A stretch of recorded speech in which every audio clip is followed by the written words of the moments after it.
Miss হবে না আপনার পছন্দের টিভি শো। দেখুন জি5 অ্যাপে একদম ফ্রি। এখন নাকি রায়ান যাবে অষ্টমঙ্গলায়, তা আবার পারুলের সঙ্গে যাবে। আহা গো, নাগর আমার কবি হইল। কানের মাথা খাজলাই পাখি। বিয়ার দিনে ভরা আসরের চরটা ভুলতে পারো লয়, তাই এমন উদাস হয়ে লিসা করছো। পাখি আমার উপর চিল্লাই কি হবে? চর খেয়ে এলো আমার পুরুষ সিংহ। তোমার চেয়ে না অনেক বেশি মান ইজ্জত আছে আমার এখানকার মেয়েদের। আমিও তো হাত গুটিয়ে বসেছিলাম, লাই দিয়াছি তো ভেঙে বিয়াটা। তোর তাতে ওর কচু পোড়া, সে তো তোমার চেয়েও এক কাঠি বড় লোক ছেলেকে বিয়া করে শহরে চলে গেছি। লগ্নভ্রষ্টা ও হয় নাই, তুমি হয়েছ। তোমাকে আর কেউ লিবে নাই গো আমি ছাড়া। কোনো ভদ্র ঘরের বেটি তো আর তোমার গলায় মালা দিবে ক্লাই। বিয়াটা হয়েছে তো কি হয়েছে, অষ্টমঙ্গলা করতে ওকে তো নেড়া গোয়ালে ফিরে আসতে হইবে। কি করবে? সব অপমানের হিসাব আমি কড়ায় গন্ডায় তুলে নিব ওই বিটির কাছ থেকে। বিটিকে আমি ছাড়বো ক্লাই।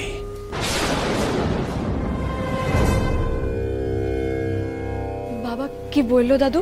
রায়ান আর তোকে অষ্টমঙ্গলে যাওয়ার জন্য নেমন্তন্ন করেছে। আবদার শোনো, এখন নাকি রায়ান যাবে অষ্টমঙ্গলায়, তা আবার পারুলের সঙ্গে। যাবে, যেতে হবে। এইসব দায়িত্ব কর্তব্যগুলো পালন করতে হয় বড় বৌমা, নিজের ছেলেকে সেটা শেখাও।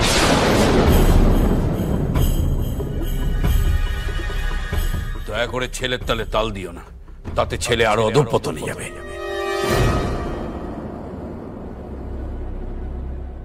শোনো রায়ান, বউ ভাতের দিন তুমি আমার মুখ পুড়িয়েছিলে। আশা করি অষ্টমঙ্গলায় তুমি পারুলকে নিয়ে নেড়া গোয়ালে যাবে, না করবে না।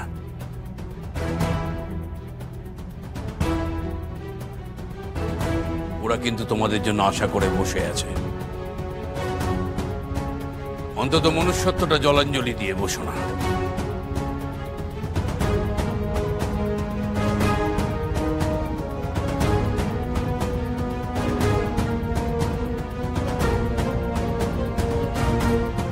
ঘরে চল।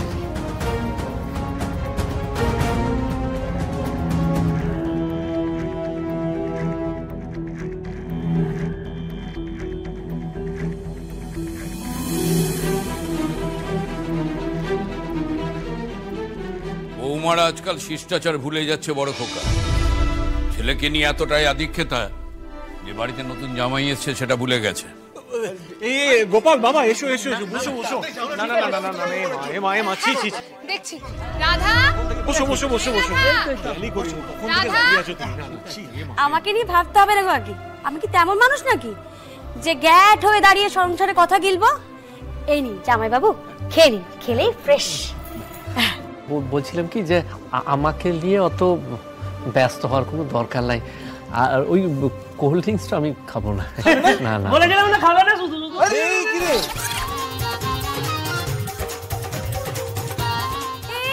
এই তুই খেলি না? বেশ করেছি, আমি তোর জন্য এনেছিলাম।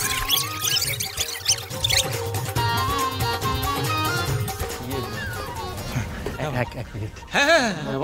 দাদু, বলছিলাম যে মানে রুক্মিণী এতদিন পর ঘরে এসেছে, তারপরে পারুলও রায়ানকে এত কষ্ট করে নিয়ে এসেছে। বলছিলাম পুরা ভাই বোন একটু কথা বলুক কেন নিজেদের মধ্যে, তাহলে রায়ানের মনটা একটু হালকা হবে।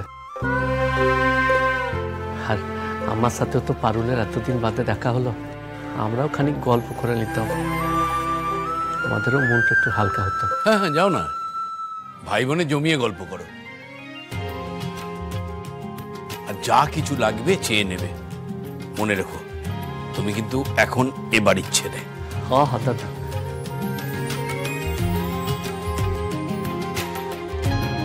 চল দিদি। হ্যাঁ ঠাম্মি, নাচ জামাইয়ের সামনে এই কথাটা বলতে আমার একটু অস্বস্তি হচ্ছে দিদি। বলো না ঠাম্মি, দাদা আমার সবটাই জানে।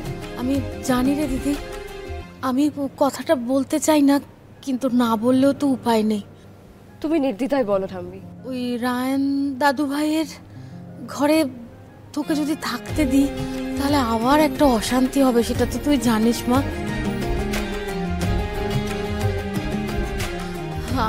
আমরা তাই জন্য ওই গেস্ট রুমে তোর থাকার ব্যবস্থা করেছি মা।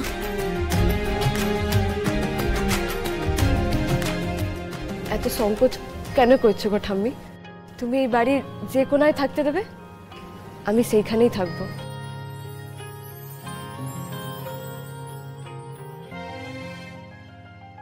তুই এবারই লক্ষ্মী দিদি, স্বামীর ঘরে তোকে থাকতে দিতে পারছি না, এ কি আমাদের কম বুকে পাচ্ছে দিদি? এরকম ভাবে কেন ভাবছো বলো তো ঠাম্মি?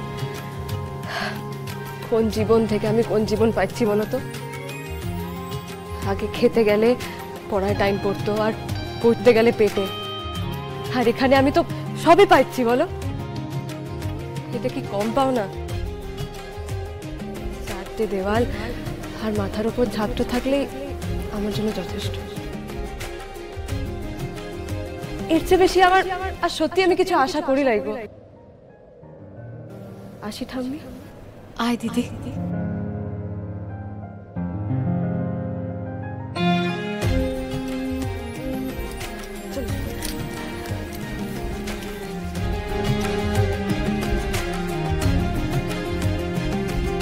রাধা, রাধা, নতুন বৌদির ঘরে জল দিয়ে আয়।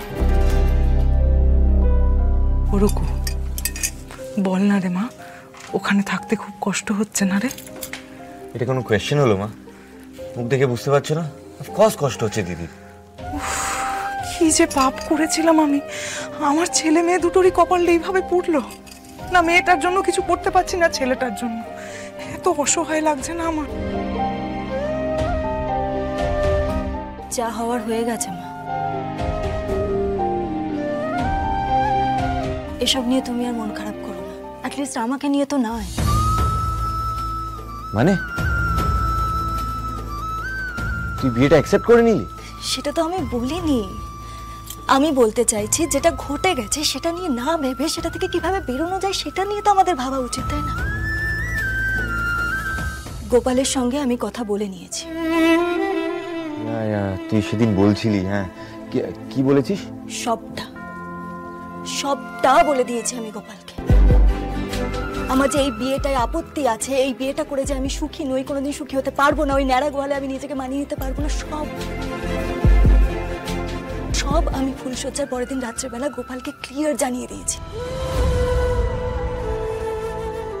এই মিথ্যে সম্পর্কটা সারা জীবন বয়ে বেড়ানোর কোনো মানেই হয় না। এটা আপনার জন্য যন্ত্রণার, আমার জন্য যন্ত্রণার।